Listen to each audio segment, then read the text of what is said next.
Hi, friends. I'm here to read our next read aloud, which is Love That Dog by Sharon Creech. It's a book of poems. They're free verse poems, so that means that they don't necessarily rhyme. Um, but if you look, it's not a full sentence like going across the pages. It's different stanzas, and I'll be stopping at every end of the line.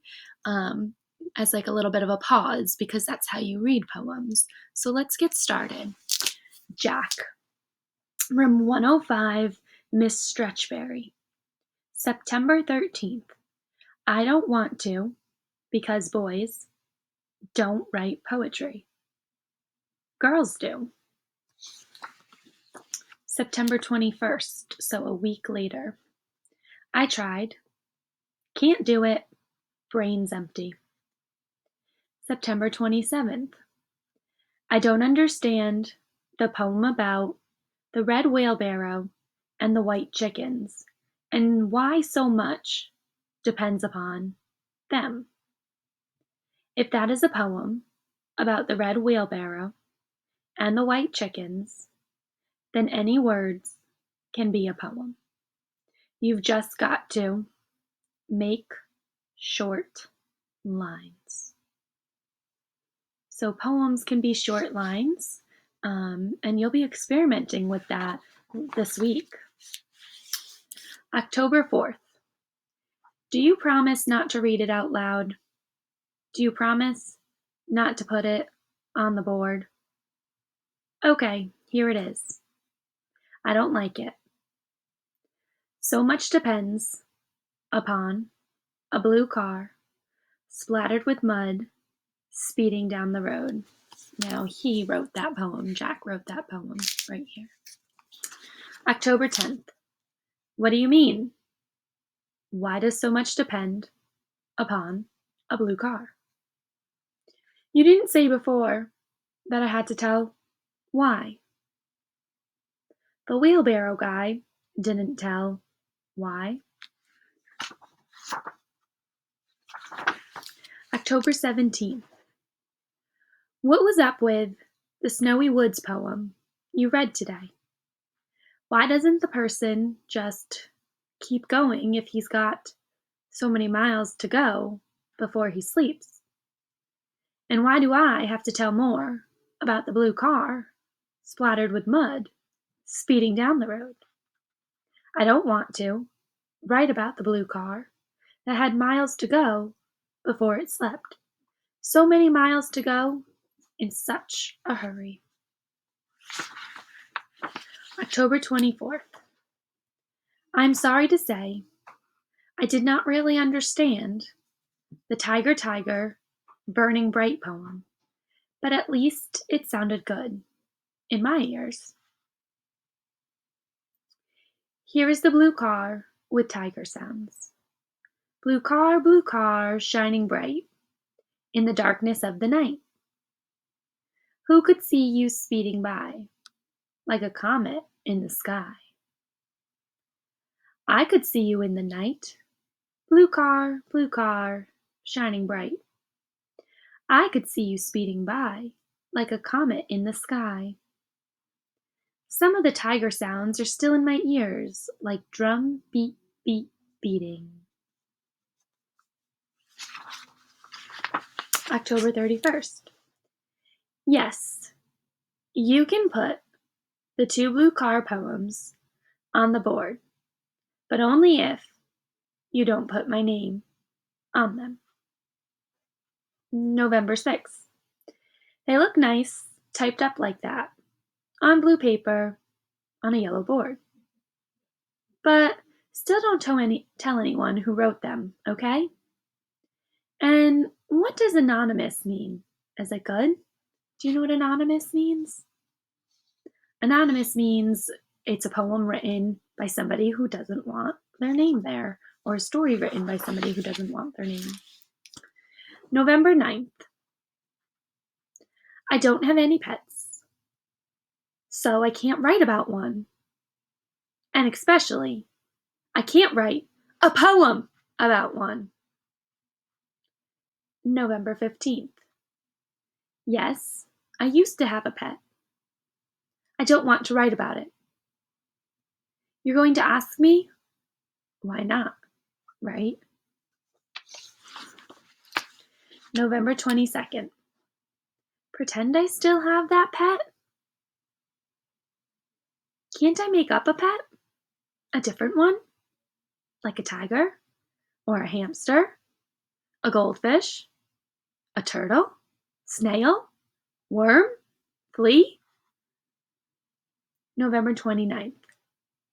I like those small, and small is written tiny, poems we read today.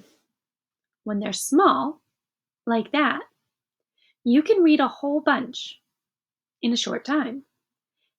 And then in your head are all the pictures of all the small things from all the small poems. I liked how the kitchen leaped in the cat poem, and how you could see the long head of the horse in the horse poem.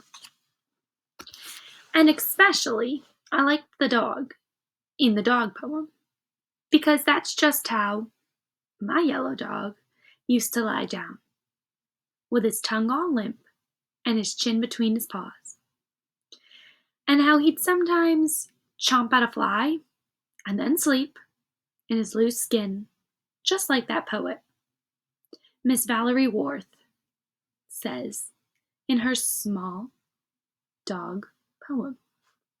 December 4th. Why do you want to type up what I wrote about reading the small poems? It's not a poem, is it?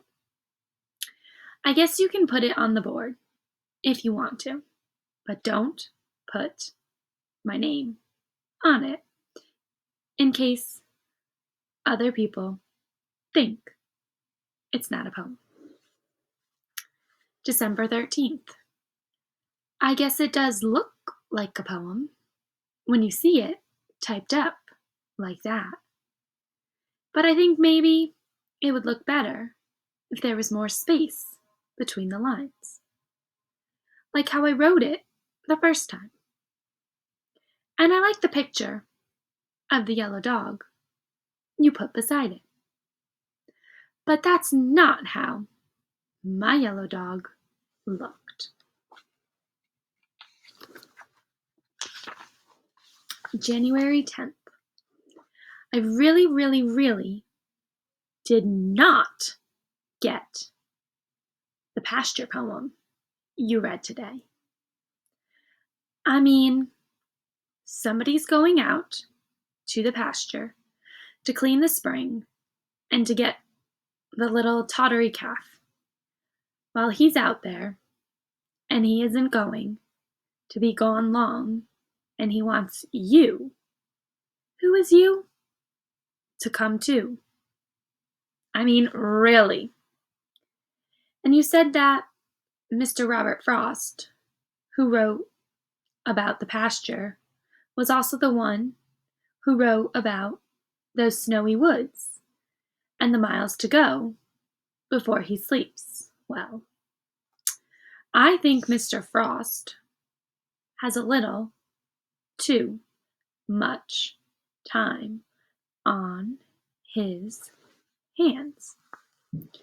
January 17th. Remember the wheelbarrow poem you read the first week of school? Maybe the wheelbarrow poet was just making a picture with words, and someone else, like maybe his teacher, typed it up, and then people thought it was a poem because it looked like one, typed up like that. And maybe that's the same thing that happened with Mr. Robert Frost. Maybe he was just making pictures with words about the snowy woods and the pasture, and his teacher typed them up, and they looked like poems. So people thought they were poems. Like how you did with the blue car things and reading the small poems thing on the board. Typed up, they look like poems, and the other kids are looking at them, and they think they really are poems. And they are all saying, "Who wrote that?" So I'm going to stop right there. So poems are words, a collection of words that put a picture in the reader's head that describe certain topics. So there was the dog poem, there was the poem on small, and there was the poem on the calf in the pasture and the snowy scene. And those words that the poet used described the topic. They don't necessarily always have to rhyme. Remember that when you're writing poems this week.